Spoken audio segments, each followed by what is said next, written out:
Ticket distribution, again, this from the Heritage Classic Foundation. They have given us the ticket numbers. This is the number of tickets they distributed. We also asked a question in the survey: how many people are using your ticket? Because people do share tickets to the tournament.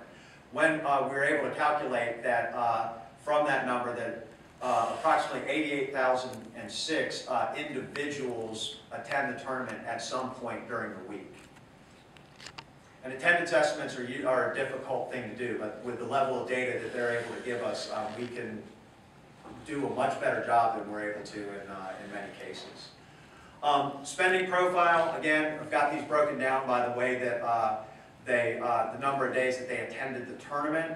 You can see, and these will be summarized in a slide in a moment. But again, lodging, these are the major categories that we use in our analysis. Lodging. So people who attended the tournament one day in those 4.32 average days of it being on the island spent approximately $4.642 million on lodging. Lodging total ends up a little bit over $23.8 million was spent in the area on lodging. Dining, a little over $14 million.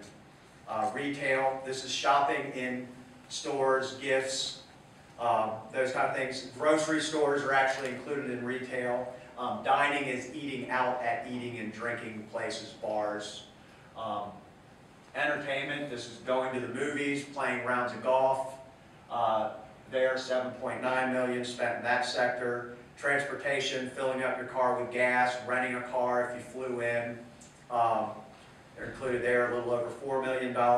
And then we say miscellaneous other expenses that aren't included in that in the other categories that you would do that you've done on a relatively regular daily basis during the tournament.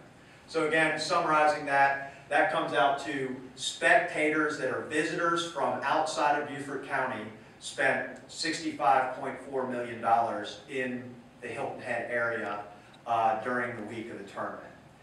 We also asked other major expenditures because over the years we have found that people, because they come to the tournament, they decide that, hey, we like this place, we're going to vacation here, we might buy a condo. Some people bought cars in the area during the week of the tournament.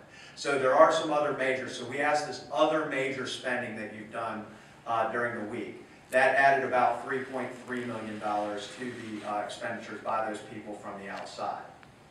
Players and caddies spent about $844,000 during the week in those categories. Players spent more than the caddies because the caddies, they'll dogpile for into the room because of the economics of the situation. The Heritage Classic Foundation spending, the Heritage Classic Foundation with their charitable giving and their operations of the tournament, they spent about $4.7 million. Again, if the tournament didn't exist, that economic activity would not happen in the county. So again, that's impact. And then other spending, we were able to ask a few businesses. Some of the RBC Heritage provided us some, our RBC presented by Boeing was able to obtain some of the corporate sponsor spending that we wouldn't get from the survey of the general population that was coming through the gates. We also found some local businesses that wouldn't be included that were able to give us numbers that the additional revenue that they receive on a week like the Heritage in that year. So we were able to include that $1.3 million as well. So total direct spending, when you add all those things up during the week, is $75.6 million that is spent in the area by outsiders during the week and by the Heritage Classic Foundation with their operations in the year.